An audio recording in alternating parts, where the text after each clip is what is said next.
ఈనాటి వాక్య ధ్యానము కొరకై పరిశుద్ధ గ్రంథమైన బైబిలు గ్రంథములో నుండి ఆదికాండము 35వ అధ్యాయము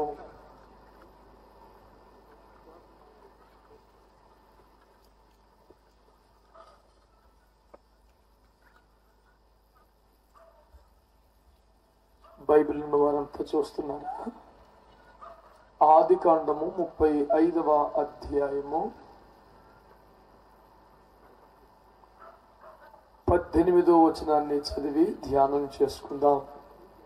ప్రాణము పోవుచుండగా ఆమె అతని పేరు బెనోని అనెను. అతని తండ్రి అతనికి బెన్యామీను అని పేరు పెట్టెను. దేవుడి ఈ వాక్యములలో నుండి మనతో మాట్లాడునుగాక. మీరంతా తలలు పైకెత్తి నా వైపు చూస్తూ ఒకసారి దేవునికి స్తోత్రం చెబుతారా? మీ అందరికీ నా మనవి ఏమిటంటే,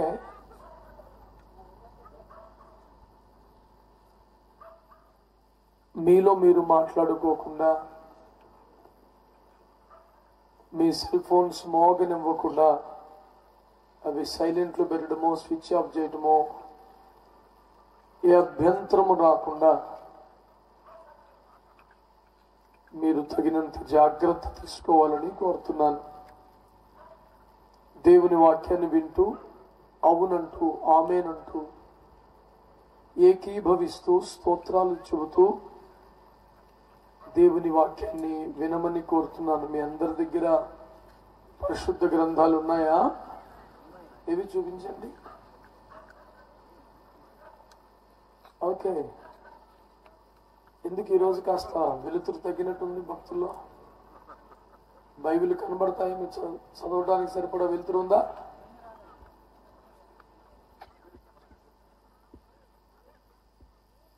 బైబిల్ గ్రంథములో ఏమని ఉందంటే, ఆయన భక్తులందరి చేతిలో 2 అంచులు గల ఖడ్గమున్నది, అదే వారికి ఘనత అని. మన చదువు గాని, వెండి బంగారాలు గాని, ఖరీదైన వస్తువులు గాని ఏది మన ఘనత కాదట. మన చేతుల్లో మనము పట్టుకుని ఉన్న 2 అంచులు కలిగిన ఖడ్గం, దేవుని పరిశుద్ధ గ్రంథమే మనకు ఘనత. పుస్తకాలు లేకుండా విద్యార్థులు చదువులకు వెళ్ళరు. సామాగ్రి లేకుండా పనివాడు పనికి వెళ్ళడు. వాయిద్యాలు లేకుండా సంగీతకారుడు రాడు. ఆయుధాలు లేకుండా సైనికుడు యుద్ధానికి పోడు. క్రైస్తవుడు మాత్రం బైబిల్ లేకుండా దేవుని సన్నిధికి వస్తే ఎంత విచిత్రం అది. మీ మట్టుకు మీకే అమాయకం అనిపించడంలా? బైబిల్ మనకు బరువు కాదు, మనకు భాగ్యం. అది మనకు ఘనత.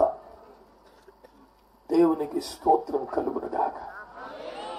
మంచిది పిల్లరా, ఈనాటి వాక్య భాగాన్ని మనము ధ్యానం చేద్దాం. నా మాట అందరికి వినిపిస్తుందండి? వెనక వరకు నా మాట వస్తుందా? Praise the Lord. సంతోషం. ప్రభునందు మిక్కిలి ప్రియమైన దేవుని బిడ్డలారా, నాన్న ఇంక మీరు మాట్లాడకూడదు. హలో, నిశ్శబ్దమైపోయి నాన్న.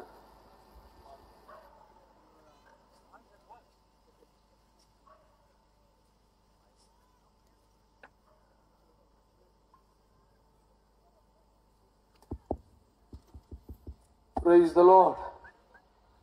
హల్లెలూయా. All right. బైబిల్ గ్రంథములో యాకోబు అనే ఒకని జీవితంలో జరిగిన ఒక ప్రాముఖ్యమైన సంఘటన ఈ రాత్రి మన ధ్యానాంశం. ఆ హమ్మింగ్ రాకుండా చూడండి. దేవుని బిడ్డలారా, యాకోబు బాగా ఇష్టపడి ప్రేమించి రాహేలు అనే ఒక వ్యక్తిని వివాహం చేసుకున్నాడు. వారి వైవాహిక జీవితంలో వారికి యోసేపు జన్మించిన తరువాత వారి ప్రయాణం సాగిపోతూ ఉండగా మార్గములో వారికి మరొక కుమారుడు కలిగాడు. ఆ కుమారుడి ప్రసవ సమయంలో ఆ తల్లి చాలా యాతన పడి తాను చనిపోతున్నట్లుగా అర్థం చేసుకుని దగ్గర నిలిచిన స్త్రీలకు తెలిసేలా వినబడేలా తన చివరి మాటలు మాట్లాడుతోంది. వారన్నారు, అమ్మ మీరేమి కలవరపడకండి, ఇది కూడా నీకు మగబిడ్డే అని ధైర్యం చెప్పజూశారు.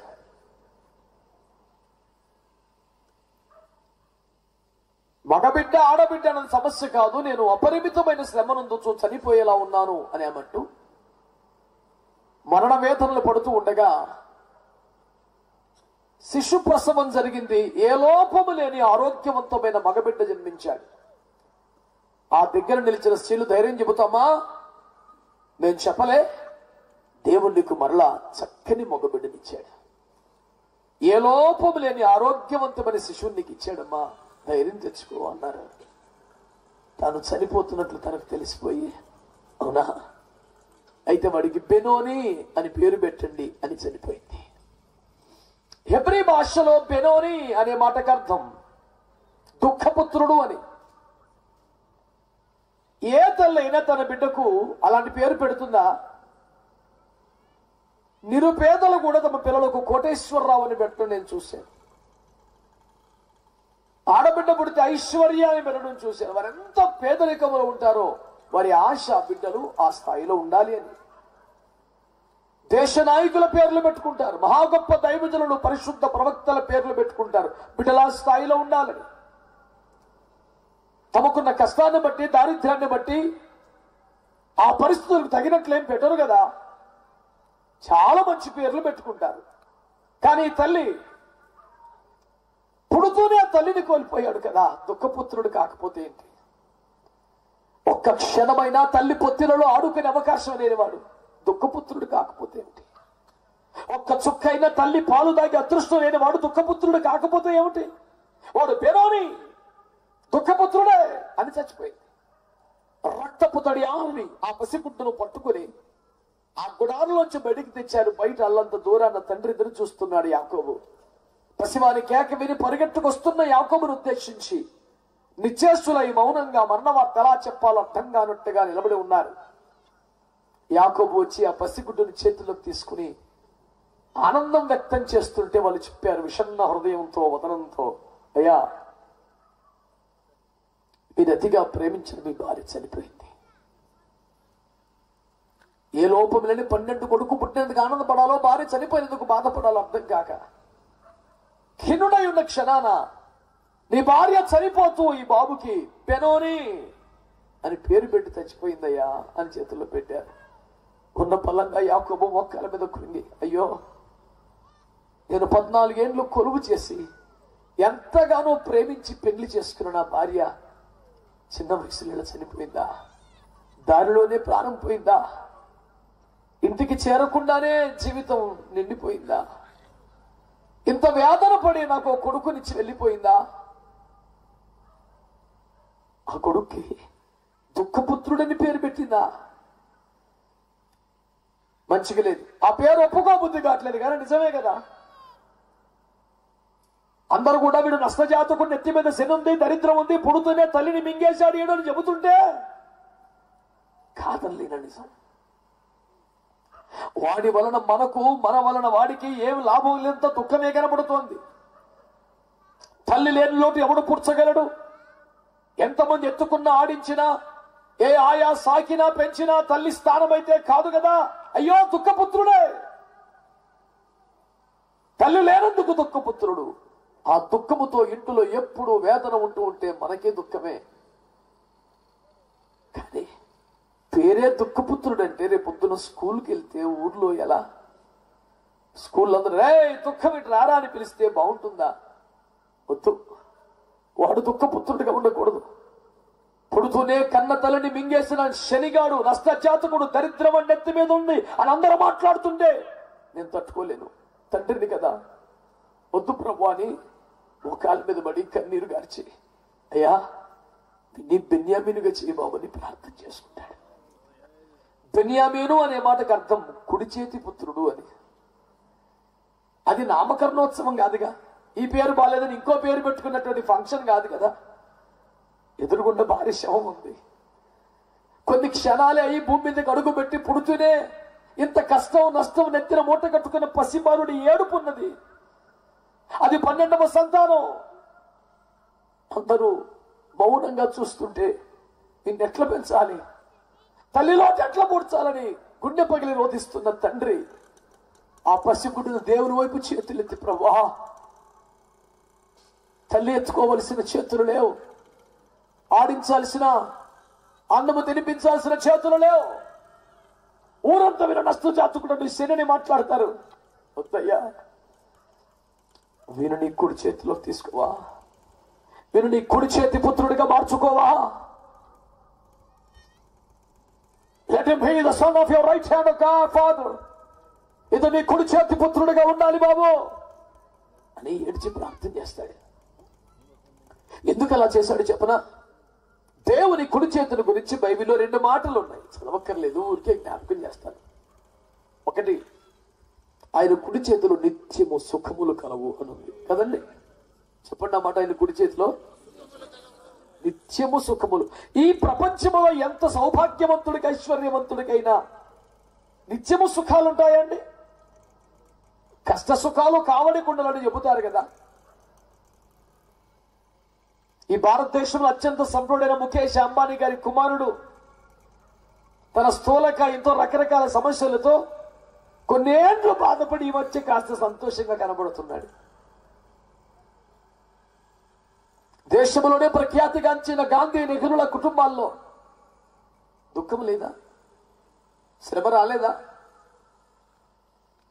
అందరూ నవ్వించే హాస్యనటుల జీవితాల్లో దుఃఖం లేదా? ప్రజలను అలరించే కళాకారుల జీవితంలో విషాదాలు రావా? నిత్యము సుఖాలు ఎవరికి ఉండవు. కానీ కన్న తండ్రి యొక్క ప్రేమ, అయ్యా ఒక్క చుక్కైన తల్లి పాలు తాగలేదు, ఒక్క క్షణమైన తల్లి ఒడిలో పడుకోలేదు, తల్లి చేతులతో లాలించి పాలించే సౌభాగ్యమే దక్కలేదు. ఇంతని నష్టదాయకు దురదృష్టవంతుణ్ణి నువ్వు కుడి చేతిలోకి తీసుకోయా, నిత్యము సుఖములను మీ చేతిలో పెట్టుకోయా అని ప్రార్థన చేస్తున్నాడు. మరొక అర్థం ఏమిటి తెలిసిన? ఆయన కుడి చేతిలో రాజదండం ఉన్నది. అంటే ఏలుబడి, పరిపాలన, సుఖములే కాదు.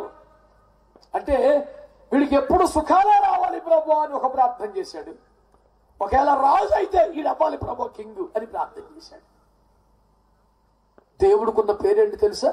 ఆయన ఆమేన్ అనువాడు అనండి. ఆయన ఎవరట? ఎవరైనా ప్రార్థన చేస్తే ప్రభు నువ్వు మేలు చేస్తావయ్యా, నువ్వు రక్షిస్తావయ్యా, నువ్వు కాపాడుతావయ్యా, నువ్వు ఆశీర్వదిస్తావయ్యా అంటే ఆయన అంటాడండి ఆమేన్ అంటాడు. అందుకని పనికి మాలి మాటలు మాట్లాడొద్దని చెబుతుంటాం ఎప్పుడు మేము. ఎందుకంటే ఒకడంటే చిన్న కష్టం వస్తే నా దరిద్రం ఇంతే, నా తలరాత ఇంతే, ఇది నా సావుకే వచ్చింది, నా కర్మ ఇప్పుడు ఇంతే.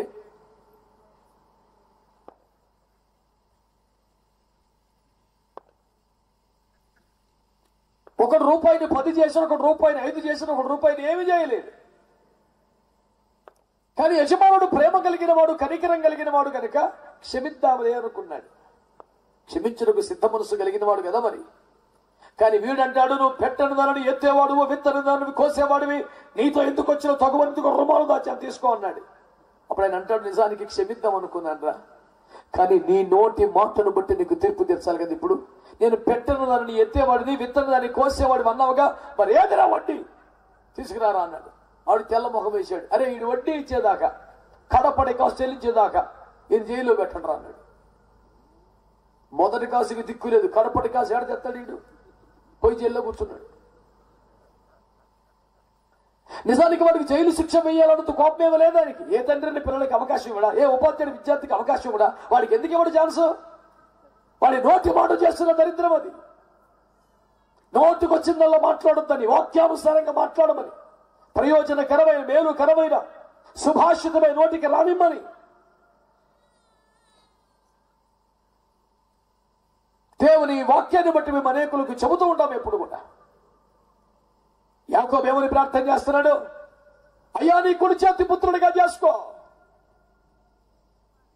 నీ కుడి చేతిలో నిత్యము సుఖములు ఉంటాయి. వీడికి నిత్యము సుఖమే రావాలి, వీడికి బాధ ఉండకూడదు. వీడు రేపటి కాడ కింగ్ అయిపోవాలి, రాజదండము నీ కుడి చేతిలో ఉంటుంది, ఈడే ఏలబడి చేయాలి ప్రభా. మీరు గమనించారా? మెల్లిగా పెరిగి పెద్దవాడు అవుతున్నాడు. బెన్యామీను యుక్త వయసుకు వచ్చాడు. కనాను దేశంలో కరువు వచ్చింది, ఐగుప్తు దేశంలో ధాన్యం సమృద్ధిగా ఉంది. అప్పుడు నాన్నలారా, ఐగుప్తులో ఆహారం ఉన్నదట, అక్కడి రాజు దయగలిగిన వాడట, పోయి ఆహారం తీసుకురమ్మని నాన్నగారు పంపించాడు. వాళ్ళందరినీ చూస్తూనే సింహాసనాసీనుడై ప్రపంచానికి అన్నదాతగా అమరని యోసేపు గుర్తుపట్టాడు. అమ్మో, మా అన్నయ్యలు వచ్చేసారని ఆనందం కలిగింది. దాన్ని గుమ్మరంగా మనసులో పెట్టుకుని తన తమ్ముడు ఉన్నాడా, ఎట్లున్నాడు తెలుసుకుందామని.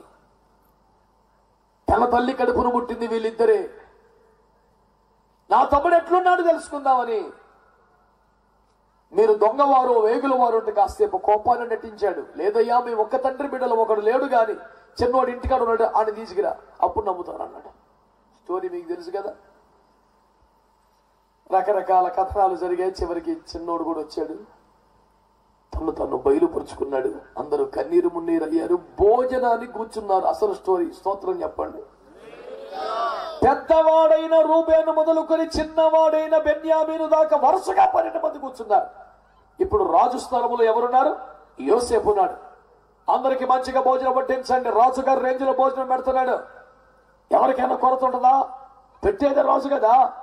అసలు వడ్డించేవాడే మనోడైతే చాలు అన్నారు. విందు ప్రధాని దాకా అక్కర్లేదు, ఉంది యజమాని అక్కర్లే, వడ్డించేవాడు మనోడైతే చాలంటే అసలు విందు ప్రధాని రాజే మనోడైతే ఇంకెట్లుంటది కోటం. శ్రేష్ఠ పదార్థముల నియమంతిగా వడ్డించబడ్డాయి. భోజనాలందరి చూస్తే ఏం జరిగింది తెలుసా?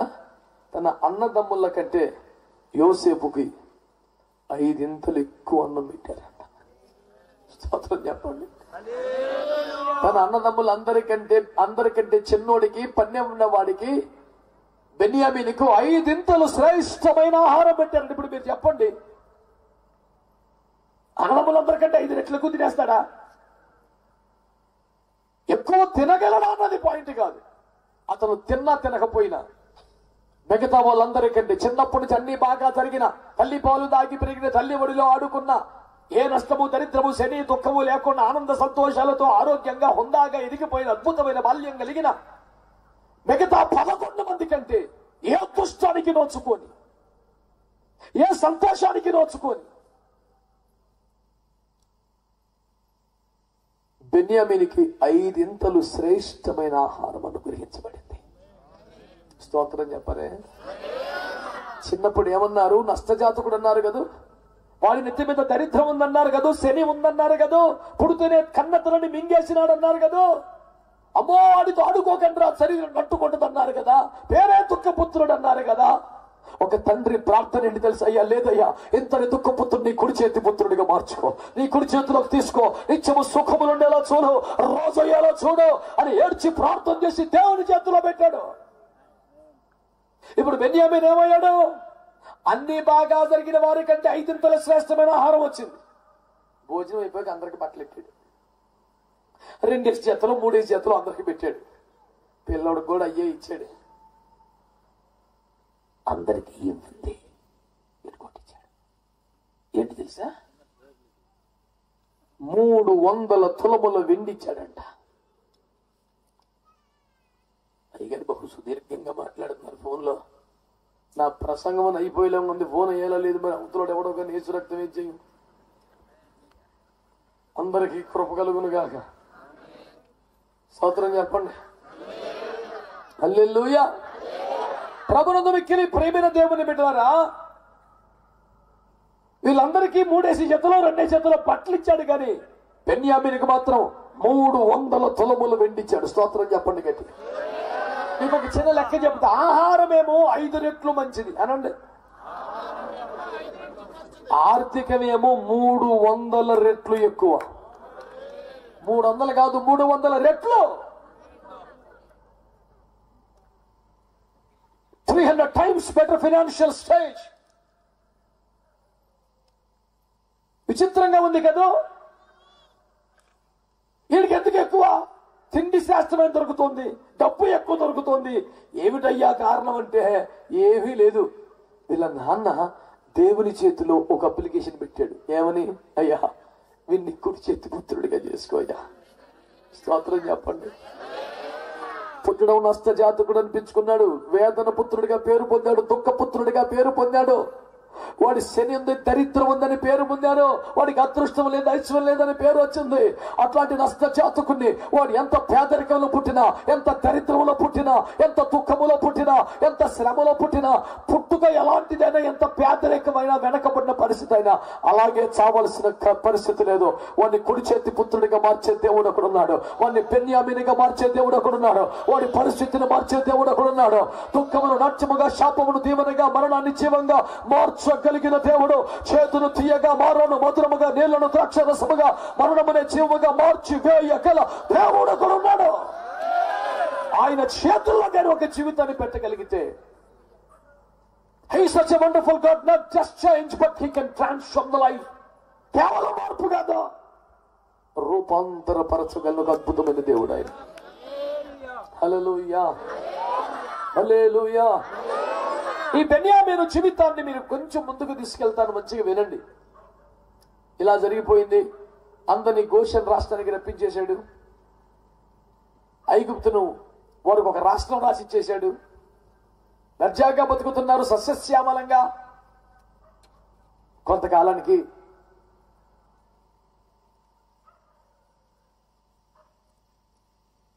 యాకోబు ప్రభు సన్నిధికి వెళ్ళిపోయాడు. నా మాటలు వినండి. యోసేపు కూడా ప్రభునందు నిద్రించాడు. బెన్యామీను కూడా అయిపోయాడు. కాలం తరిగిపోతుంది, కాల ప్రవాహంలో వెళ్ళిపోతున్నారు. 430 సంవత్సరాలు బానిస బ్రతుకులు అయిపోయిన తర్వాత ఐగుప్తులో నుంచి వాగ్దాన దేశానికి బయలుదేరారు. 40 ఏళ్ళు యాత్ర సాగింది. 300 సంవత్సరంలో న్యాయాధిపతులు ఏలుబడి చేశారు. మొత్తం 770 సంవత్సరాలు.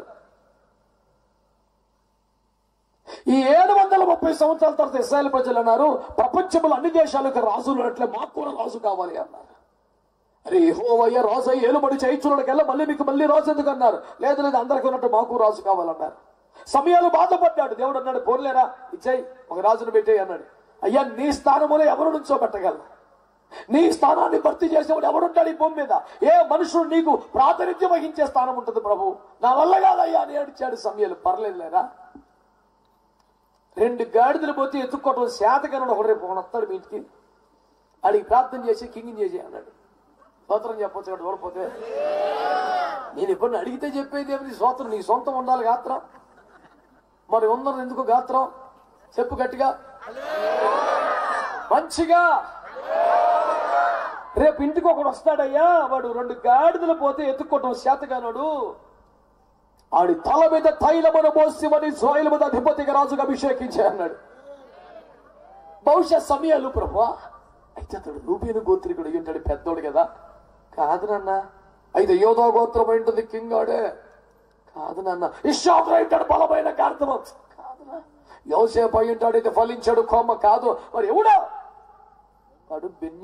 బెన్యామీనుడా అంటే 12వ కదా, అందరికన్నా చిన్నోడు కదా. తగులు వచ్చేస్తే నువ్వే మహిమలో పరలోకాలు ఉంటావు, నన్ను కొడతారు జనం. ఎటు కాకుండా 12వ తీసుకొచ్చి కింగ్ చేసేవింది నువ్వు అంటారు నన్ను. ఏం జవాబు చెప్పాలా? వాడు ఈ స్పెషాలిటీ ఉంది, ఈ కారణాన్ని బట్టి, ఈ యోగ్యతను బట్టి, ఈ ఫలమును బట్టి, ఈ ప్రత్యేకతను బట్టి, ఈ ఆధిక్యతను బట్టి వాడిని కింగ్ చేశాం అని చెప్పడానికి ఏదో చూపించిన గాడి దగ్గర ఎట పెట్టిన 12 మంది మీద ఆకులాంటి పైవాడిని ఏ రకంగా న్యాయం అండి ఆ చిన్నవాడిని రాజుని చేయటం? దేవుడు అంటాడు, ఏం లేదు లేరా, వాళ్ళ తాతగారు ప్రార్థన చేస్తా ఇన్ని కుడి చేతి పుత్రుడిగా చూసుకొని ఏడిచాడు. నేను సరేలే అన్నాను, మరి నేను మాట తప్పకూడదుగా. స్తోత్రం చెప్పండి. ఈడు ఎప్పుడు కింగ్ అయిపోయాడు, ఎట్ట కింగ్ అయిపోయాడు అంటే వీడికి ఒక్క అర్హత లేదు. కర్రిసామా కత్తిసామా, వీడికి టాలెంటా, సాధారణ పరిపాలన విభాగమా, IAS లో టాప్ ర్యాంక్ వీడి మొఖానికి ఏమీ లేదు. వీడు ఎట్ట కింగ్ అయిపోయాడు ఇజ్రాయెల్ దేశానికి? ఇలా తాత ఏడిసి ప్రార్థన చేశాడంట, మా పిల్లగాళ్ళు ఎవరైనా కింగ్ అవ్వాల్సి వస్తే ఈయన చేయి ప్రభా. ఎవరా మారు మనసు లేని వాళ్ళు ఆ దరిద్రం మానుకోండి, మారు మనసు పొందండి. ఫస్ట్ ఎదురుకుండా వచ్చి కూర్చోటం కాదు.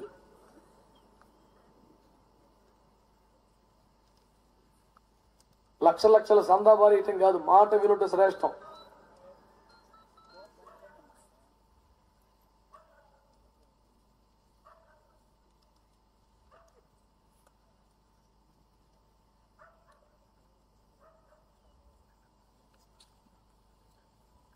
బులేవాళ్ళు కూర్చోబెట్టుకున్న వాళ్ళ పక్కన ఎదురుకుండా తెచ్చి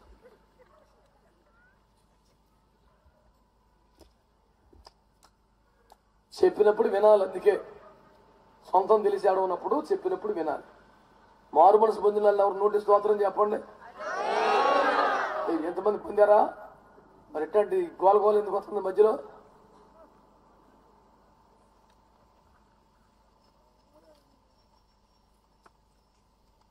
దేవునికి స్తోత్రం కలుగునుగాక. హల్లెలూయా. ప్రభునందు మిక్కిలి ప్రియమైన దేవుని బిడ్డలారా, మంచిగా ఆలకించండి మాట. ఈ బెన్యామీను గోత్రానికి సంబంధించి ఏ ప్రత్యేకత లేదండి. మిగతా 11 గోత్రాల కంటే పరిష్కారానికి ఎగబాకే ప్రత్యేకత అర్హతలేమీ లేవు. ఇలా తాత ఏడ్చాడంట, ప్రభా ఇన్ని కుడి చేతులు పెట్టుకో బాబయ్య. మిగతా 11 మందికి అన్ని బాగానే జరిగినాయి. చిన్నప్పటి నుంచి చెడికే పాపం ఏమీ దక్కలేదు. పాపం దురదృష్టవంతుడు, ఇన్ని చేతులు పెట్టుకో బాబు, ఏదైనా మంచి మంచి ఛాన్స్ వస్తే ఫస్ట్ ఇడికి ఇచ్చేస్తుండు అని ఏడ్చి ప్రార్థన చేశాడట. సుమారు 770 సంవత్సరాలు దాటిపోయింది సార్. ఈ ప్రార్థన చేసినటువంటి యాకోబు చనిపోయాడు. ఆ ప్రార్థన చేయించుకుని బెన్యామీను చచ్చిపోయాడు. దేవునికి స్తోత్రం చెప్పండి. ప్రార్థన మాత్రం చచ్చిపోలేదు. స్తోత్రం చెప్పండి. ప్రార్థనకు చావు లేదు, ప్రార్థనకు మరణం ఉండదు. ప్రార్థన చేసే వ్యక్తి చచ్చిపోయినా చంపబడినా ప్రార్థన మాత్రం బతికే ఉంటది. అతని కన్నీరు దేవుని బుడ్డిలో దాచబడి ఉంటది. అతని సంచారములు పుస్తకములో వ్రాయబడి ఉంటాయి. దేవుని సముఖముల జ్ఞాపకార్థ సూచిక అతని ప్రార్థన దీపమై వెలుగుతూ ఉంటుంది. అక్కడ అతను ఎప్పుడో చనిపోయాడు. కానీ ఇశ్రాయేలులకు రాజు కావాలంటే అనగానే, రాజు అయితే బెన్యామీను చేయమని నువ్వు ఏనాడు చెప్పావయ్యో, ఒక టీమును గోలు పెడుతున్నాడు, రే ఇడికి ఇచ్చారే ఛాన్స్ అన్నాడు. ఉచ్చి పుణ్యానికి కింగ్ అయిపోయాడు సార్. స్తోత్రం చెప్పండి. ఏదో అన్ని మురిపించాడు. ఒక వారం రోజులు కూర్చొని పెడతాం, తర్వాత నాకేద్దామని రాజకీయ కుట్ర ఏమీ లేదు. మొదటి సమయంలో 13 అంటాడు, సదాకాలం నేను రాజుగా నియమించాలని యెహోవా ఉద్దేశించాడు. ఏదో ఒక టర్న్ ఎత్తామలే ఛాన్స్, 4 రోజులు మురిపించిన తర్వాత పీకేద్దామని కాదు, సదాకాలం కింగ్ చేద్దాం అనుకున్నాడంట. దేవునికి స్తోత్రం కలుగును గాక.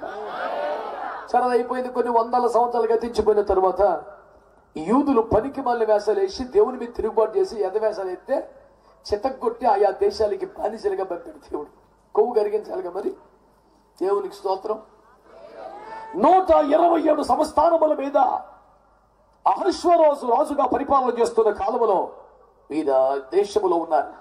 అయితే దేవుని బిడ్డలారా, శూషణ కోటలో ఎంత బీదరాళ్ళైనా పేదరాళ్ళైనా రాజుగారు స్వయంవరంతో రాణిగా చేసే అద్భుతమైన అవకాశం ఏర్పరచబడినప్పుడు ఎందరో అందగత్తెలు, ఎందరో తెలివైన వారు, అన్ని బాగా జరిగిన వారు తృణీకరించబడగా చిన్నప్పుడే తల్లిదండ్రులు కోల్పోయి దైవ జనుడైన పెన తండ్రి అయిన మొర్దెకై సమక్షములో పెంచబడిన ఎస్తేరు మహారాణిగా కూర్చున్నది. ఎస్తేరుకి ఇంత గొప్ప ఛాన్స్ ఎట్లా వచ్చేసిందిరా అని మీరు అడిగితే, అందరు నీకేం కావాలి బిడ్డ, నీకేం కావాలి కోరుకొని అడుగుతాడు. ఎస్తేరు మాత్రం హేగే నిర్ణయించిన తప్ప నాకేమీ అక్కర్లేదని మొర్దెకై నడిపింపులో పొందిన ట్రైనింగ్ ప్రకారం జాగ్రత్తగా ఏం మాట్లాడాలో ఏం చెప్పాలో ఆ వాక్య ప్రకారం నడుచుకునిందట. రాణి అయిపోయింది. దేవునికి స్తోత్రం చెప్పండి. హల్లెలూయా. 127 సంస్థానముల మహా సామ్రాజ్యానికి 180 రోజులు ప్రతి రోజు ప్రదర్శించిన మహా వైభవం కలిగిన మహా గొప్ప రాజ్యానికి మహా సామ్రాజ్ఞిగా చక్రవర్తినిగా ఎవరు తయారయ్యారంటే ఒక అనాథ బిడ్డ, తల్లిదండ్రులు లేని బిడ్డ. కారణం ఏంటంటే ఒక మొర్దెకైను బట్టి ఈ కార్యం జరిగింది. 127 సంవత్సరాలు చెదిరమున యూదులందరినీ ఒక్క దినమే చనిపించే మహాభయంకరమైన కుట్రపూరిత చట్టం ఒకటి రాగా రాజు ముద్రేశాడు. అంచెల వారి చేత తాకీదులు అందరికి వెళ్ళిపోయింది. గ్యారెంటీగా చనిపోయే ప్రమాదకర పరిస్థితి ఏర్పడింది.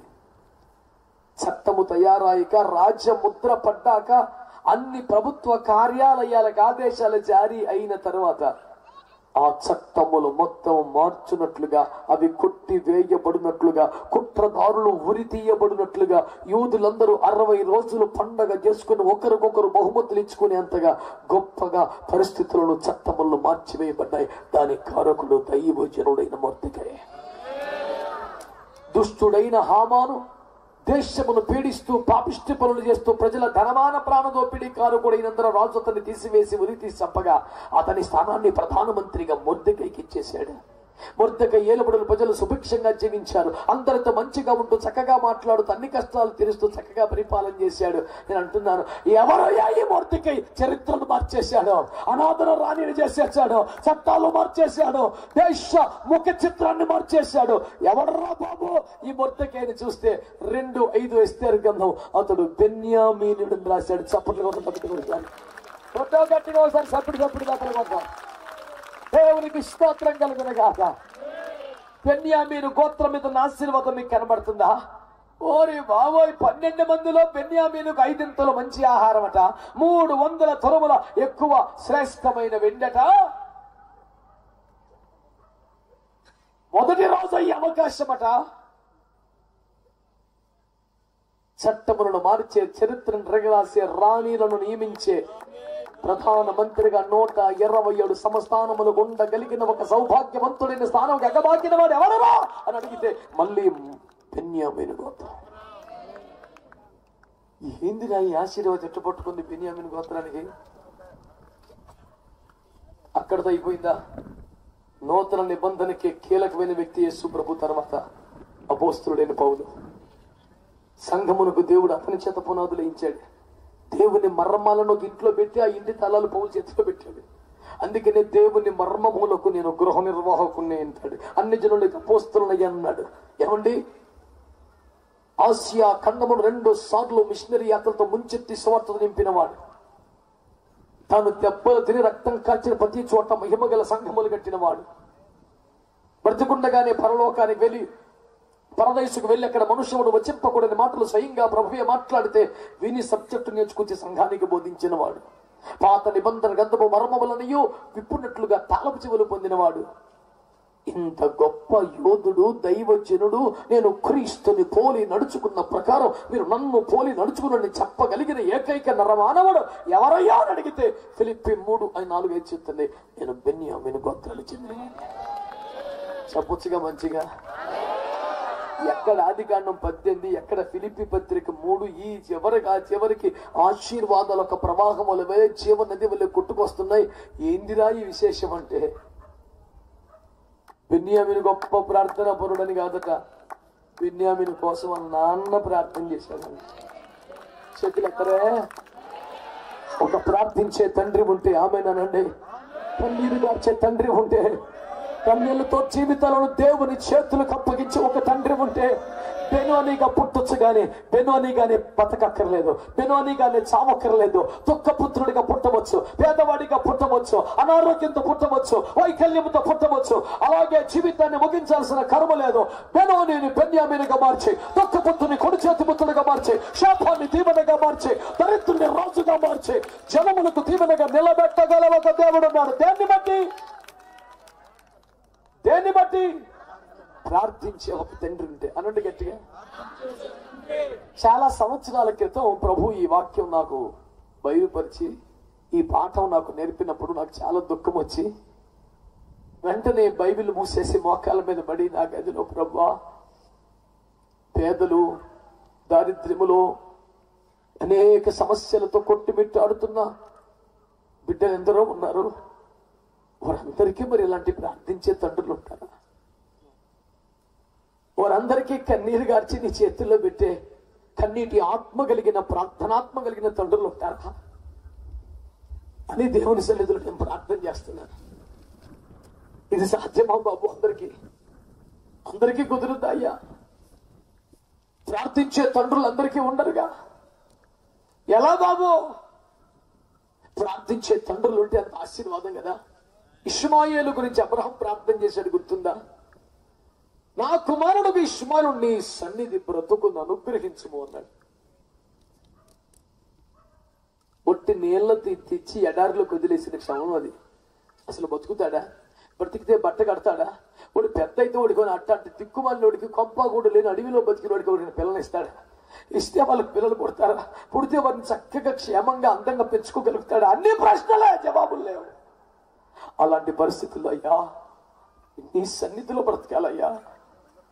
కాన్వెంట్లో వేద్దాం అనుకున్నాను కానీ ఏమో నీ సన్నిధిలో ఉంటే చాలు బాబు అని ఏడిస్తే ప్రభు అన్నాడు, ఇష్మాయేలు విషయములో నీవు చేసిన మనవిని ఆలకించుతుని నేను అతన్ని కూడా ఆశీర్వదిస్తాను. అతనికి పిల్ల బుద్ధి, 12 మంది పిల్లలు పుడతారు, 12 మంది మగ పిల్లలు పుడతారు, అందరూ రాజులైపోతారు అన్నాడు. ఎవడు కడుపునైనా 10 మంది పుట్టే 10 మంది బతికి బట్ట కడితే గొప్పందులో ఎవడైనా కింగ్ అయితే గొప్ప, గాని వీడు కడుపును పుట్టిన 12 మంది రాజులేనంట. ఇష్మాయేలు ప్రార్థనాపరుడు కనుకనా, ఇష్మాయేలు ఉపవాస వీరుడు కనుకనా, ఇష్మాయేలు పరిశుద్ధత కోసం పరితపించిన వాడు కనుకనా, ఇష్మాయేలు నీ సన్నిధిలో ఉంచు బాబుని కన్నీరు కార్చిన తండ్రి కూడా ఉన్నాడు కనుక మీరు కాదంటారా? ప్రార్థించే తండ్రుల బిడ్డలకు ఆశీర్వాదం కాదా? ఏం మాట్లాడరా మీరు? కన్నీరు గార్చి ప్రార్థన చేసి తమ బిడ్డలను దేవుని చేతుల్లో పెట్టే తండ్రులు ఆ పిల్లలకు ఆశీర్వాదం కాదా? ప్రార్థించే తండ్రుల కన్నా ఆస్తి గాని ఆశీర్వాదం కానీ పిల్లలకి ఇంకేది ఉండదండి. 100 ఎకరాలు సంపాదించి పెట్టిన వాడికంట కన్నీటి ప్రార్థనతో దేవుని చేతుల్లో పెట్టిన తండ్రి ఎక్కువ మేలు చేసిన వాడవుతాడు. బిడ్డలారా, నమ్మకంగా దేవునికి ఆమేనని చెప్పండి, స్తోత్రమని చెప్పండి. దేవుడు పరిస్థితులను మార్చే దేవుడు, ఆశీర్వదించే దేవుడు, శాపాన్ని దీవెనగా దుఃఖాన్ని నాట్యంగా మార్చే దేవుడు, మారాను మధురంగా చేసే దేవుడు, మట్టిని మహిమగా మార్చే దేవుడు. ఇందు నిమిత్తమై దేవుని చేతులకు అప్పగించి ప్రార్థించే ఒక తండ్రి కావాలి. పినతండ్రిగా మొర్దెకై బాధ్యతలు తీసుకోబట్టి కదా ఎస్తేరు అనాథ స్థానం నుంచి రాణి స్థానానికి వెళ్ళింది. ఒక యాకోబు లేకపోతే బిన్యామీనికి ఆ స్థాయి ఉంటుందా? ఒక అబ్రహాము ప్రార్థన లేకపోతే ఇష్మాయేలుకు అంత సంపద ఉంటుందా? ఒక మొర్దెకై కన్నీటి ఆత్మ లేకపోతే ఎస్తేరు రాణి అవుతుందా? తండ్రుల కన్నీటి ప్రార్థన బిడ్డలను ఆశీర్వాదంగా మార్చడం మనం చూస్తున్నాం బైబిల్ గ్రంథంలో. మళ్ళీ నా పాయింట్ ఏంటి చెప్పండి?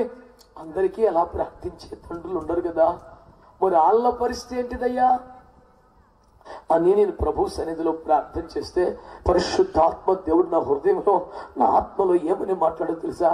అందుకనే కదా భూమి మీద సేవకుల్ని ఏర్పాటు చేశాడు అన్నాడు. మీకు వినబడిందో లేదో ఈ మాట? అందుకే కదా భూమి మీద నన్ను సేవకుల్ని ఏర్పాటు చేశాను. సేవకులు తమ మందిరానికి వచ్చిన బిడ్డల్ని, తమ సంఘానికి వచ్చిన బిడ్డల్ని వారు ఏ దేశమో ఏ కులమో ఏ మతమో వారి ఆర్థికం ఏంటో ఆదాయం ఏంటో అడుగుతారా? ఎక్కడైనా ఎప్పుడైనా ప్రశ్న ఉంటుందా? ఎప్పుడైనా ఒకే ఒక్కటి, అమ్మా ఏ విషయం కొరకు ప్రార్థన చేయాలి బిడ్డ? నాన్న ఏ విషయం కొరకు దేవుని సన్నిధిలో మొరపెట్టాలయ్యా?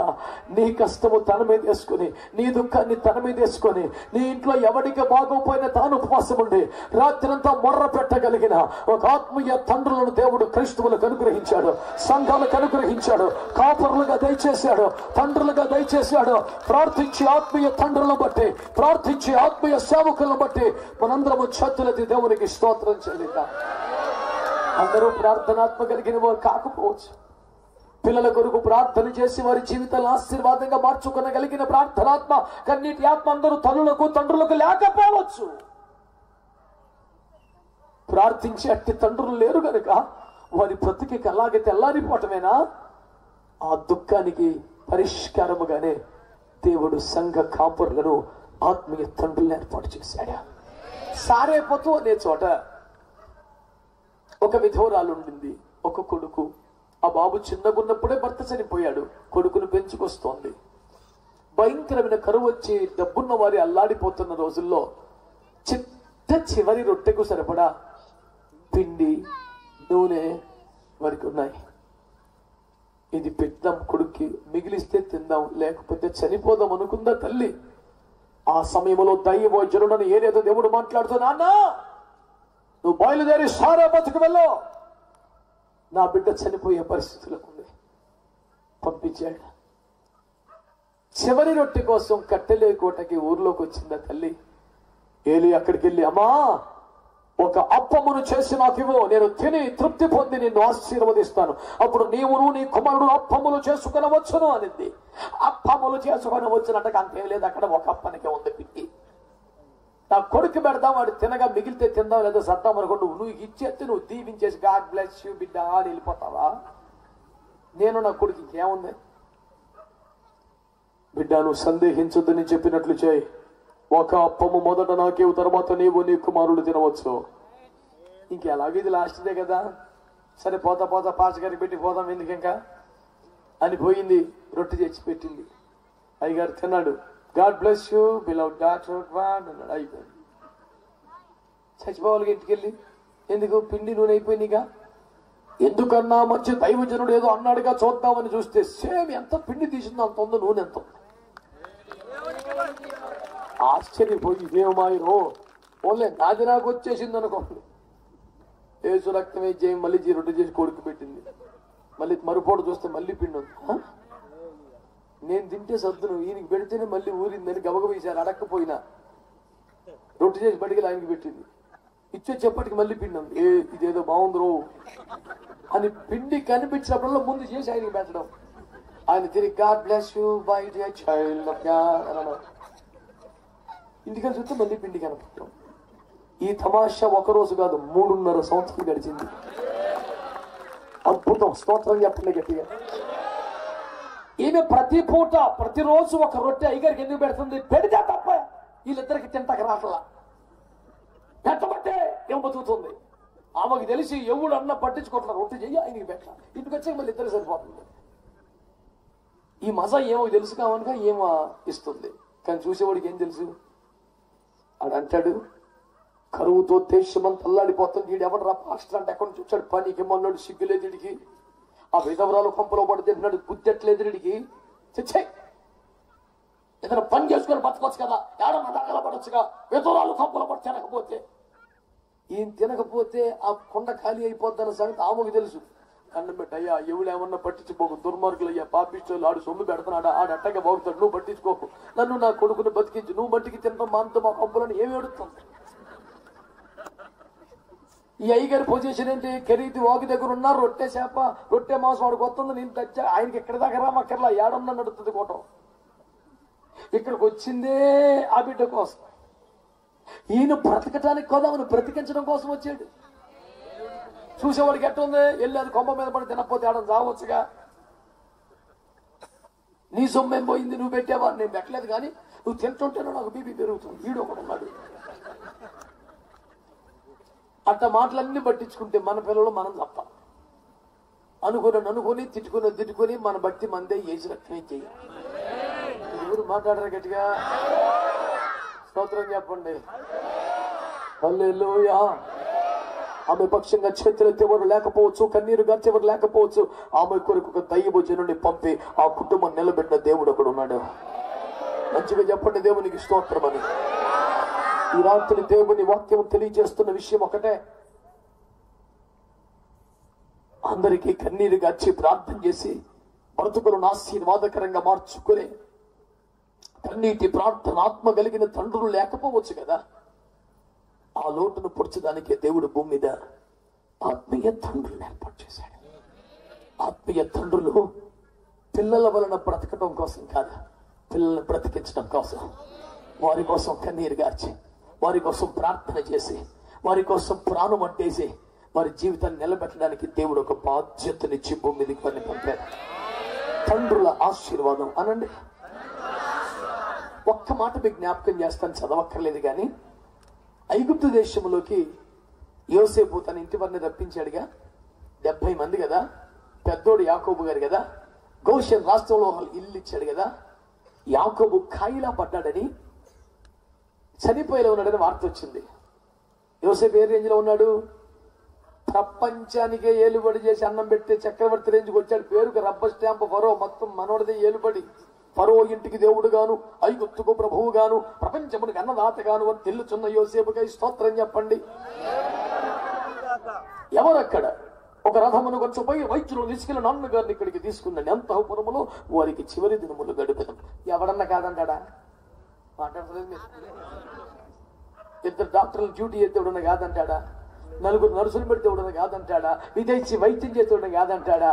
ఇవన్నీ పక్కన పెట్టి ఆ ఇరుకైన ఘోషను బానిసలు బతుకుతున్న ఆ ఇరుకు గుడిసెల వీధుల్లోనికి చక్రవర్తి స్థానములో యోసేపు రథం వేసుకుని ఇద్దరు కొడుకులు పట్టుకుని పరిగెడతాడు. మా నాన్నకు బాలేదంట, మా నాన్నకు ఎవరినిచ్చే రథం ఇచ్చి పంపిస్తే వస్తారు కదండి. ఆ ఇరుకు గుడిసెల్లోనికి రథం వెళ్ళట్లా, ఒకసారి ఆపాడు. ఇద్దరు కొడుకులు పట్టుకొని, ఏది రాజవస్త్రాలతో, ఈ బానిస వస్త్రాలు కాదు, ఖైదీ వస్త్రాలు కాదు, రాజవస్త్రం కొడుకులు పట్టుకున్నాడు. పరుగు ఈ ప్యాలెస్ లో పెరిగిన పిడుగులు, వీడి కష్టము నొప్పులు బాధలు తెలియదు. పుడతమే బంగారం స్పూన్ వీడు ఎవడాడు? యోసేపు కొడుకులు. Dad, this is all dirty.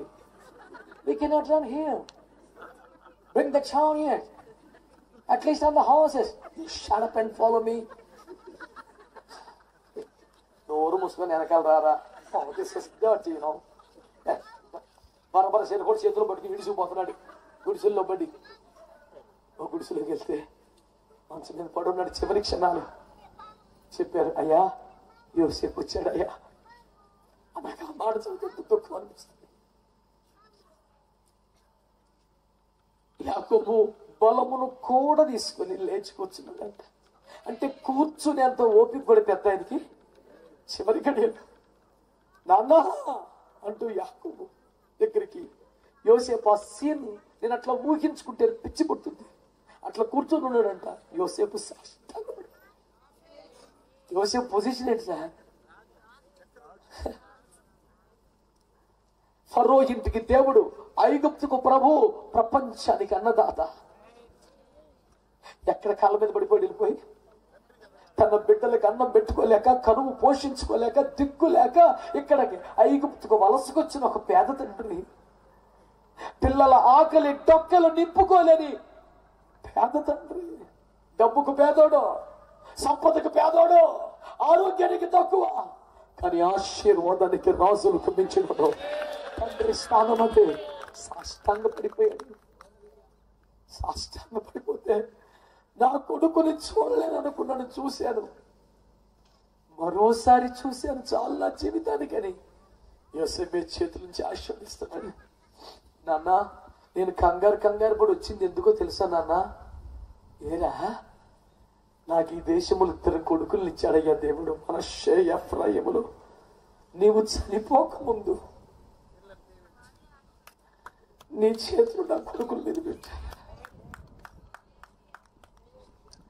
అదేంటారా నువ్వు ప్రపంచానికి అన్నం పెడుతున్నావురా, నువ్వు ఫరో ఇంటికే దేవుడురా, ఐగుప్తుకు ప్రభువు నాన్న, నేను చేతులు పెట్టడం ఏంట్రా? నువ్వు చెప్పిందంతా నిజమేనా అన్నా? కానీ ఆ స్థానానికి కారణం నువ్వు నా మీద చేతులు ఉంచడమే. ఇవే ఆశీర్వాదించే అభిషేక చేతులు నా కొడుకుల మీద ఉండాలయ్యా ప్లీజ్. ఆత్మీయ తండ్రుల స్థానం చాలా మందికి తెలియదండి. అతనికి అనారోగ్యం ఉండొచ్చు, డబ్బులు లేకపోవచ్చు, పేదోడై ఉండొచ్చు, గుడిసెలో ఉండొచ్చు, అతని చేతులను దేవుడు ఆశీర్వాదాన్ని ఇచ్చాడు. అతని జేబులో డబ్బును బట్టా, బ్యాంకులో బ్యాలెన్స్ ను బట్టా ఆశీర్వదించే తండ్రి స్థానాన్ని బట్టి నువ్వు కదా వెళ్ళాలి. ఈ రోజున ఆత్మీయ తండ్రులకు విలువ లేని పరిస్థితులు, అమర్యాదగా మాట్లాడేవాళ్ళు, తిరుగుబాటు చేసేవాళ్ళు, గౌరవం లేకుండా మాట్లాడేవారు, అయ్యో చెడ్డగా సంభాషించేవారు, దుష్ప్రచారాలు బయట చేసేవారు ఎందరో తయారవుతున్నారు. సింహాసనాన్ని వదిలి, కిరీటమును వదిలి, రథమును దిగి సాష్టాంగ దండ ప్రమాణము చేస్తున్న యోసేపు ఈ రాత్రి మనకు ఆదర్శంగా కనబడుతున్నాడు. తండ్రుల వద్ద మనం ఎట్లా బ్రతకాలో బైబిల్ నేర్పించుచున్న అద్భుతమైన మాదిరి గల పాఠం ఇది ప్రియులారా. అయ్యో దేవుని ప్రజలారా, మీరు ఆలకించుచున్నారా?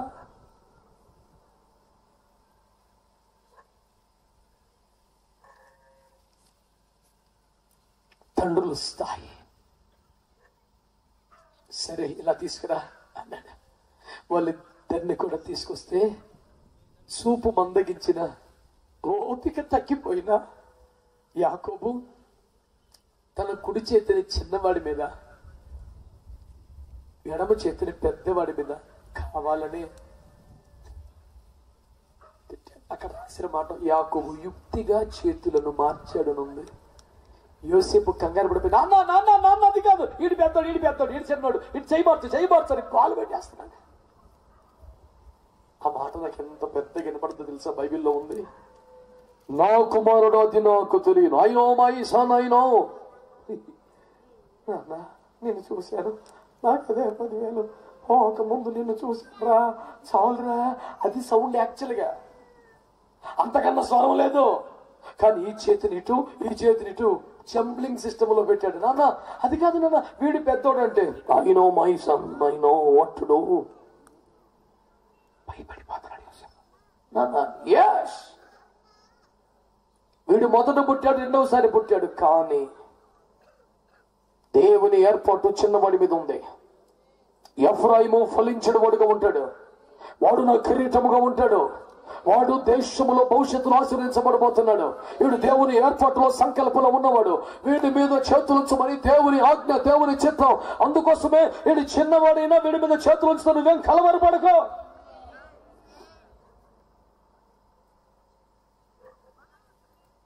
ఆత్మీయ తండ్రుల స్థాయి అంటే తెలిసిన, కేవలం చేతులది గాడ్ బ్లెస్ యు అంటమే కాదు. ఎవరి మీద దేవుని ఏర్పాటు ఉన్నదో, ఎవరి మీద దేవుని చిత్తం ఉన్నదో, ఎవరు దేవుని సంకల్పంలో ఉన్నారో, తదుపరి తరము కొరకు ఎవరిని అభిషేకించాలో ఆత్మలో చూడగలిగిన స్థాయి ఉంటే అది ఆత్మీయ తండ్రి.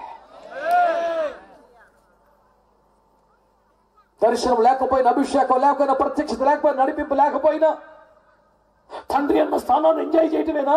లేదే. ఆత్మలో చూడగలగాలి. ఎవరు దేవుని ఏర్పాట్లో ఉన్నారో, ఎవరు దేవుని చిత్తములో ఉన్నారో, ఎవరిని తదుపరి తరము కొరకు అభిషేకించాలి. Spiritual father is a person who can see in the spirit. ఆత్మలో చూడగలిగిన ఒక స్థాయి. గట్టిగా ఆమేన్ అంటారా? ఆమేన్ అంటారా? ఈరోజు దేవుని వాక్యాన్ని బట్టి మీకు మనవి చేస్తున్నాను, ఆత్మీయ తండ్రులు మనకు ఆశీర్వాదకరం. చెప్పరే హల్లెలూయా, హల్లెలూయా. ఆ విలువ యోసేపుకు తెలుసు గనక సింహాసనం దిగాడు, రథం వేసుకున్నాడు, పరిగెత్తాడు, కళ్ళ మీద పడ్డాడు. ఆ విలువ యోసేపుకు తెలుసు గనక తన కొడుకులిద్దరిపై నాన్న చేతులుంచాలని ఆరాటపడ్డాడు. నేనేమో లేటు చేస్తే ఈ భాగ్యం మిస్ అయిపోతానేమో టెన్షన్ పడ్డాడు. తన కొడుకుల్ని ప్యాలెస్ నుంచి లాక్కొచ్చి యాకోబు కాళ్ళ మీద పడేశాడు. నాన్న నువ్వు చేతులుంచు చాలని మొర్రపెట్టాడు. ఆత్మీయ తండ్రులు సులకనగా కనబడుచున్నారా? ఆత్మీయ తండ్రులు పట్ల మీ హృదయాల్లో గౌరవం ఉందా?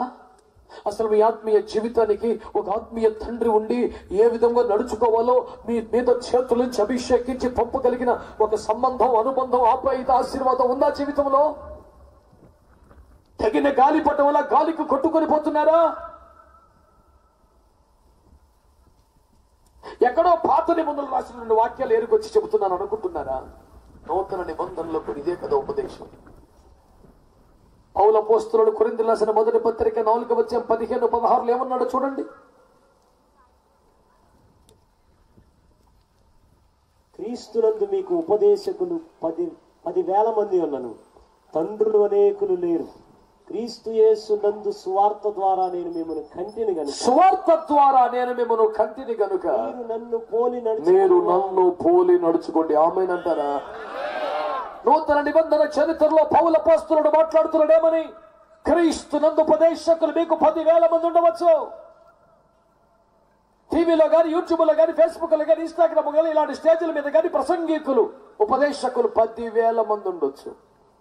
ఎవరు వించండి, వందనాలు చెప్పండి, ప్రార్థన చేయించుకోండి, చాలు. కానీ ఎవరిని ఫాలో అవ్వాలి నువ్వు? యూట్యూబ్ లో కొత్త ప్రసంగికుడు తగిలితే రేపొద్దు నుంచి ఆయన్ని ఫాలో చేసేది.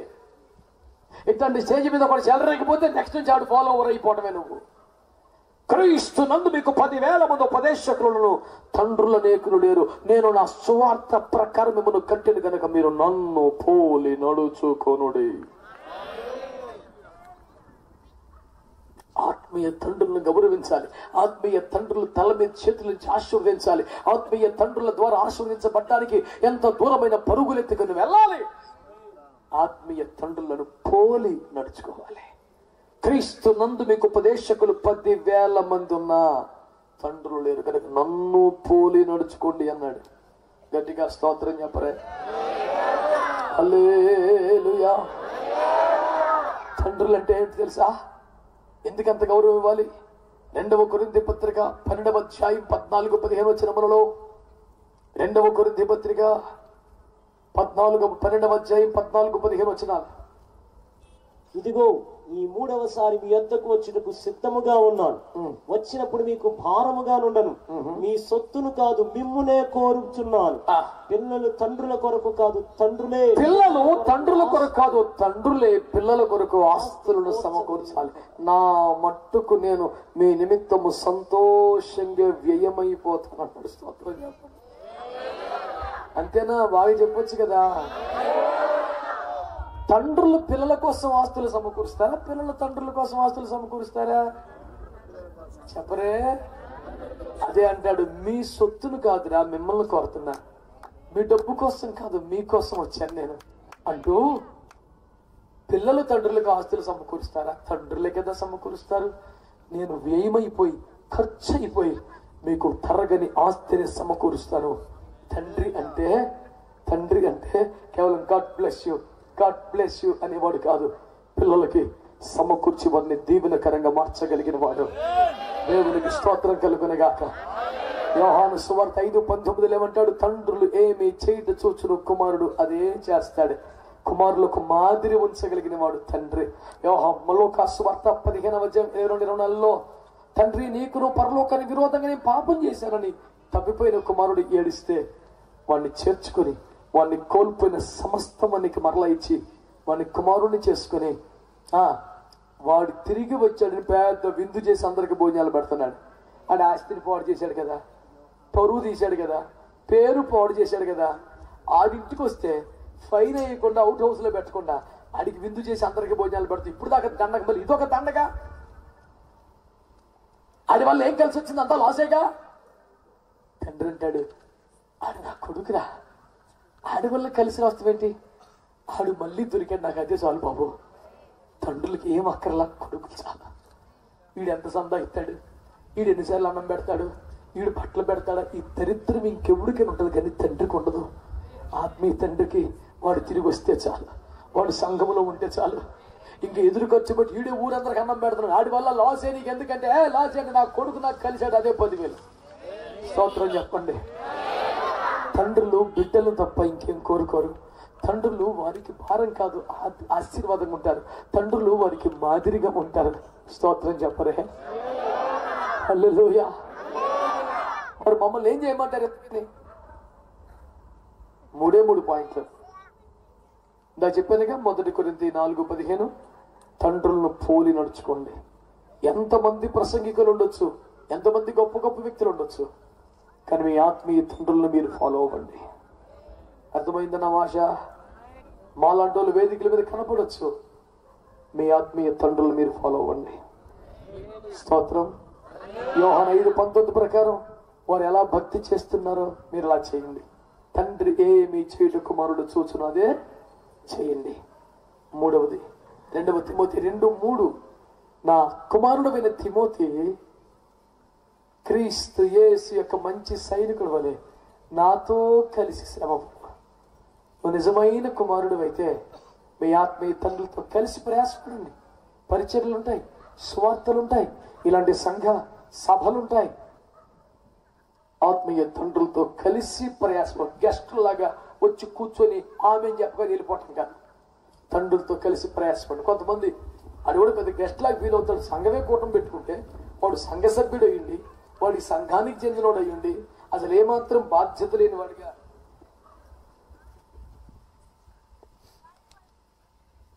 టైంకి వచ్చి కూర్చుంటాడు, సైలెంట్ లేచి వెళ్ళిపోతాడు. ఎవడాడు? తప్పిపోయిన కుమారుడికి అన్నయ్య ఎవడన్నాడు గుర్తుందా? పెద్దోడు గుర్తులేడా? ఏందిరా మీరందరా ఉన్నారా? అందుకే మసక లైటింగ్ పెట్టావు. ఏం దేవుడు కనపడకుండా నాకు ఏమైతే ఏంది ఇది? మంచిగా వినండి మాట. దేవునికి స్తోత్రం చెప్పండి. హల్లెలూయా. అందరు చెప్పారా? ఆడింటికి వచ్చేప్పటికి తప్పిపోయిన కుమారుడు ఇంటికి వచ్చాడు. కృతజ్ఞత కూటం పెట్టి మంచిగా ఆరాధన జరుగుతుంది. ఆడేమన్నాడు? బయట రోడ్డు మీద ఆగి పాలేరు పంపాడు. రే ఎవడు వచ్చాడు చూసినా? నేనంటా నువ్వు పెద్ద కొడుకు కదా, అధికారం అంతా నేరు. నువ్వు నేరుగా ఇంట్లోకి వచ్చి ఏం జరుగుతుందో చూడొచ్చు కదా. నువ్వు రోడ్డు మీద ఉండి ఒక ఎంక్వైరీ పెట్టి నీకు ఇమాలి బుద్ధి ఉందా నీకు? నీ ఇంటి మీద నువ్వు ఎంక్వైరీ పెట్టడం ఏంట్రా సన్నాసి? పని చేయకుండా చాలా మంది క్రైస్తవులకి పనికి మళ్ళీ బుద్ధి ఉంటది. వీడెక్కడో ఉండి ఎంక్వైరీ పెడతారు. అసలు ఏం జరుగుతుంది చర్చిలో? ఇంత పెద్ద సభ ఎట్లా పెట్టారంటావు? మనం అంతా కలిస్తే తలకు రూపాయి వేసిన ₹1,00,000 రావుగా. ఏందంటావు కనెక్షను? ఈడు పెద్ద కొడుకు అవటం కదా దరిద్రం. అసలు తమ్ముడు తప్పిపోతే ఏడుపు లేదు, తమ్ముడు తిరిగి వస్తే సంతోషం లేదు, నాన్న ఏడితే ఏడవడం, నాన్న సంతోషపడ్డు. వీడు ఇంట్లోనే ఉంటాడు, దేనికి తెలవడు. ఈడు ఒక రకం. మీ చర్చిలో ఉన్నారు అట్లాంటి వాళ్ళు? మరి మారు మనసు పొందండి రా. ఒక్కడైనా ఆమెనండి. మారు మనసు వద్దా? ఆ బుద్ధే కావాలా? ఆ చండాలమైన బుద్ధాడు గేటు కాడు ఉండి ఒకరు పంపాడు. అరే సూచనారా? నీ కొంపలోకి నువ్వు ఎంక్వైరీ పెట్టడమేందిరా బుద్ధికినుడా? చూసుకోవద్దు వచ్చి. నీకు హక్కు లేదు, నువ్వు కొడుకు కదరా. పనికి మళ్ళీ మాటలు మాట్లాడుతున్నావు. సరే వచ్చాడు. అయ్యారండి మీ తమ్ముడు గారు వచ్చారటండి, అందుకే కృతజ్ఞత కోటం అంట. వాడు వచ్చాడా? వెళ్ళిపోయాడు, దరిద్రం వదిలిపోయింది అనుకున్నాను, మళ్ళీ వచ్చాడాడు అని కారాల మిరియాలు నోడతాడా నీడు. చిన్న కొడుకు తప్పిపోయినా నాన్నగారు మేడ దిగలేదు, ఏడుస్తూ ఎదురు చూశాడు. కానీ పెద్ద కొడుకు కోసం దిగి వీధిలోకి వచ్చాడు. అంటే అంత పెద్దోట నువ్వెక్కడ ఉంటువేంటా? వచ్చేదా అంటే నేను రాను, ఆ పనికి మనోడు అన్ని ఎత్తున్నావు నువ్వు మళ్ళీ. అప్పుడు అన్నాడు, ఒరే అంత కాదురా, నువ్వెల్లప్పుడు నాతోను, నావన్నీ నీవి. అని నాయనా అయితే వస్తా. వీడు చిన్నోడికి మాట ఇస్తాడని ఏడుపు. ఇప్పుడు రోడ్డు మీద వచ్చింది ఏడుపు అంత ఇది లేదురా. ఆడేదో వచ్చాడు, ఆడిని అన్నం పెడతాను అంతే. నా ఎన్ని నీయే నాయనా అయితే హ్యాపీ. ఈ పనికి మళ్ళీ 2 సంవత్సరాలు చర్చి మానలేదని పేరు తప్ప వీడికి కుర్చీ కావాలి, పెత్తనం కావాలి, సింహాసనం కావాలా, అన్ని కావాలి. అందుకే వీడు పెద్ద కొడుకు ఓరు మనసు నోడా. నీకన్నా చెడిపోయి వచ్చిన ఆడు బెటర్ కదరా. ఈ రాత్రి ఎవడైనా ఉంటే మారు మనసు పొందండి. ఇదే చివరి కూటమి నీకు అనుకోక. పెద్ద కొడుకుగా, మిగతా రోజులన్నీ చిన్న కొడుకుగా, ప్రియమైన పుత్రుడిగా, తండ్రికి సంతోషం కలిగించేవాడిగా నువ్వు ఉండాలి. ఆమె అని చెప్పు. ఇన్నేమడిగారు? నువ్వు తిరిగి వస్తే అదే పండగ నాయన. స్తోత్రం చెప్పరా. మన కొరకు ప్రార్థించే తండ్రులు, మనకు ఆశీర్వాదకరంగా దేవుడిచ్చిన తండ్రులు, వారు దుఃఖపడకూడదా? వారు కన్నీరు పెట్టకూడదా? సంతోషకరమైన రీతిలో వారు తమ జీవనమును చేయనట్లుగా మనం వారి కొరకు ప్రార్థన చేసి ఏకీభించాలా. దేవునికి స్తోత్రం చెప్పండి. ఫిలిప్పీ 2:22 అంటాడు పౌలు గారు, ఒక తండ్రికి కుమారుడు ఎలాగూ సేవ చేయను అలాగున తిమోతి నాకు సేవలు చేశాడంటారు. శారీరకంగా కొడుకు కాదుగా, భౌతికంగా కొడుకు కాదుగా, ఆత్మీయ తండ్రి.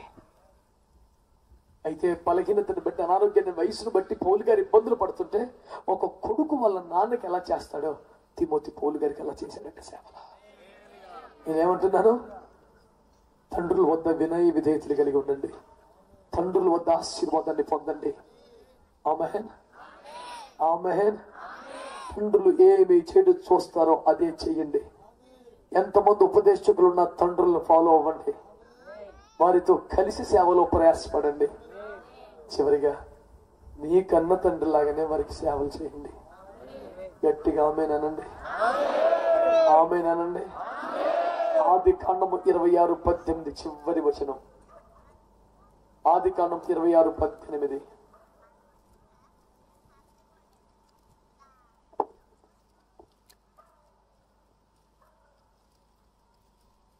అప్పుడు తన తండ్రి అయిన అబ్రహాము దినములను త్రవ్విన నీళ్ల బావులు ఇస్సాకు తిరిగి తవ్వించెను. ఎలాగనగా అబ్రహాము మృతి పొందిన తరువాత ఫిలిస్తీయులు వాటిని పూడ్చివేసిరి. ఇంకా అతడు తన తండ్రి వాటికి పెట్టిన పేర్లను చొప్పున తిరిగి వాటికి పేర్లు గట్టిగా చేతులెత్తి స్తోత్రం చెప్పండి. This is my last and final statement. బాగా వినండి. చివరి మాట. అబ్రహాము వ్యవసాయ నిమిత్తం కొన్ని బావులు తవ్వించాడు. అబ్రహామునంత కాలం ఫిలిస్తీనులకు తడ వెన్నులో వణుకు పుట్టింది. అబ్రహాము చనిపోయాక ఇస్సాకు కదా, పిల్లోడు కదా, చిన్నోడు కదా, మనం బాగా పెద్దాళ్ళ ముదురులం కదా అని అబ్రహాము లేడనే ధైర్యంతో, పర్వాలేదనే ధీమాతో ఒక రాత్రి కాడు వచ్చి అబ్రహాము వ్యవసాయం కొరకు తవ్వించిన బావులన్నీ ఫిలిస్తీన్లు పూర్తి చేశారు. తెల్లారేపటికి ఇస్సాకు చూసుకున్నాడు. వాళ్ళే నాన్నగారి కాలంలో తవ్వించిన బావులు పూర్తి చేశారు, మన హయాములో మనం ఒక 2 బావులు తవ్వించదాం అనుకుంటే ఎవడు కాదంటాడు. పోనీ ఆ బావుల్ని తవ్వించేసి మళ్ళీ ఇస్సాకు బావులను పేరు పెడితే ఎవడు కాదనుకుంటాడు. అబ్రహాము త్రవ్వించిన బావుల్నే మరలా త్రవ్వించి అబ్రహాము వాటికి ఏ పేర్లు పెట్టాడో అదే పేర్లు పెట్టాడంట. నా పేరు కనపడాలి, నా పేరు పైకి రావాలి, నేను ప్రసిద్ధి పొందాలని తాపత్రయం లేనివాడు ఇస్సాకు. నాన్నగారి పేరు నిలబడితే చాలు, నాన్నగారి పేరు కనపడితే చాలు, నాకో పేరు ఒత్తిలేరా బాబు అనుకున్నవాడు ఇస్సాకు. అందుకని ఇస్సాకు 100 పంట సంపాదించగలిగాడు. చేతులెత్తి ఆశీర్వదించింది. సోదరం చెప్పండి గట్టిగా. ఈరోజు నా పాఠం మీకు అర్థమవుతుందా? దేవుని సన్నిధిలో మీ కొరకు ప్రార్థించి ప్రభు చెప్పమన్న ప్రతి మాట యథార్థంగా మీకు ప్రకటించాను. ఈ రాత్రి దేవుడు మాట్లాడుతున్న మాట ఏంటో తెలుసా? బిడ్డలారా, మన ఆశీర్వాదం కొరకు దేవుడు మనకు తండ్రులు ఇచ్చాడు.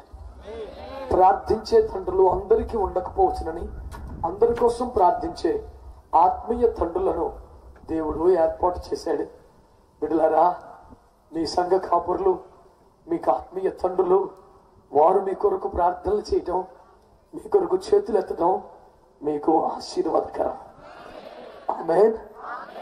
చక్రవర్తిగా ఉండి ప్రపంచాన్ని కన్నం పెట్టే స్థాయిలో ఉండి కూడా యోసేపు ఆ ఆశీర్వాదం కోసం పరుగులెత్తుకొచ్చి సాష్టాంగపడ్డాడు. తన కొడుకులకి ప్రార్థనలు చేయించాడు. ఈ రాత్రి దేవుని వాక్యాన్ని వింటున్నావా? దేవుని వాక్యాన్ని అంగీకరిస్తున్నావా? ఒక మంచి మాట మీ దృష్టికి తీసుకొస్తున్నాను. ఎంతమంది ఉపదేశకులున్నా మీ ఆత్మీయ తండ్రులను ఫాలో అవ్వండి. ఆశీర్వచనం కొరకు వారి దగ్గరికి వెళ్ళండి. మీ తండ్రులకు ఎలాగో సేవలు చేస్తారో వారికి అలా చేయండి. వారిని ప్రేమించి వారితో కలిసి దేవుని పరిచయంలో పాలు పొందండి. ఆత్మీయ తండ్రులను కలిగి ఆశీర్వాదాలు పొంది ఇతరులకు మీరు కూడా ఆశీర్వాదంగా మారాలని కోరుతూ ఈ నా పరిచయను ముగిస్తున్నాను. దేవుడు మిమ్మల్ని, మీ కుటుంబాన్ని, మీ ప్రాంతాన్ని ఆశీర్వదించునుగాక. తలలో ఉంచి కళ్ళు మూసుకోండి, ప్రార్థన చేసుకుందాము.